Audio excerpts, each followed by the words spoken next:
I think we had a lot of success with our science programming at the Nevins Library in Methuen. We really found that there was an audience for it, a tremendous interest in our community, and I think that's what we really had doubted. We weren't really sure there was going to be an interest. We've done a lot of programming, but it's mostly been arts or literature-centered type of programming or history programming. But we found that people in our community, including adults, were really interested in learning more about science. So we were very pleasantly surprised at the response. I think the challenges of participating in the pilot program were that there really was a lot of testing of the models and so forth, and that was difficult. There just were some stops and starts along the way that we were very challenged by, and in terms of keeping up our momentum and our enthusiasm.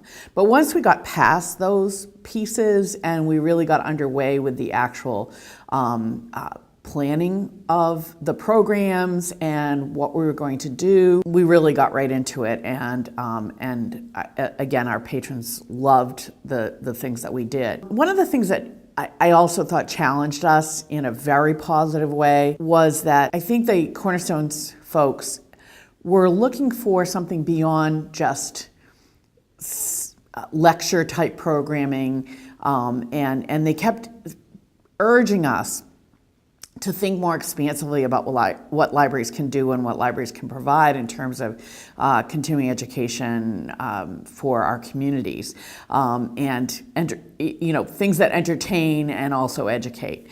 And one of the things that we ended up coming up with was to do an exhibit. We have a library that has a lot of traffic, high traffic areas, and we had this idea of we could use our experience in mounting art shows and historical exhibits and displays to introduce a science exhibit. So we partnered with the Merrimack River Watershed Council, and we put together what I think is proving to be a quite engaging exhibit. It's small, it doesn't take a lot of space, but it's an exhibit that can travel to other libraries, which we're going to offer to other local libraries along the Merrimack River, to talk about the importance of the watershed, how we can keep our river clean, the ways in which the river gets polluted, and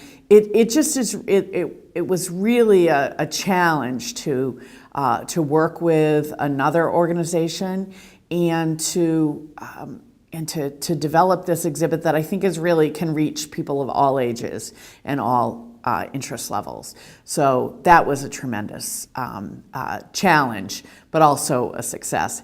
In addition to that, there are many ways that you can reach out to the public without just doing, a series of lectures.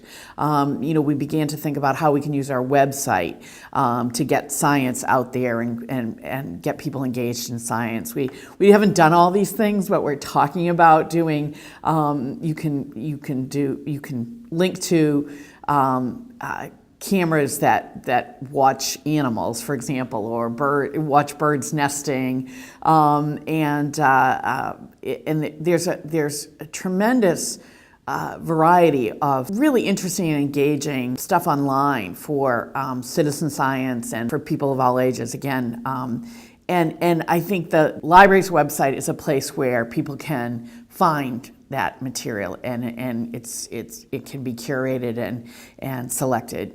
So that's also, I think, a challenge to look at the different ways we can, both in the online, the library environment, and even going beyond our library, to get the word out about science in our communities. In terms of libraries, why libraries should care about STEM literacy, I think we all should care about STEM literacy. I think as citizens of the United States and citizens of the world, we need to be very concerned nowadays about STEM literacy. We are not as decision makers, and those of us that elect decision makers are not entirely well versed in science, and it's so important that people understand things like climate change or climate disruption, genetics, the effect that pollution, for example, has on our health and well-being. There's so much out there that we have to today be much better versed in science than we used to be. So I think that the public library is certainly a place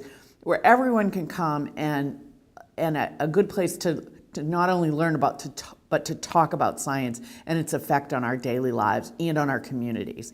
So that's really why I think for us, it was very important to do this project, because we certainly felt there was a need in our community to have a more literate group of residents around, especially environmental issues in our community. And I think the project has really helped move the needle just at least a little bit on that. And it is important.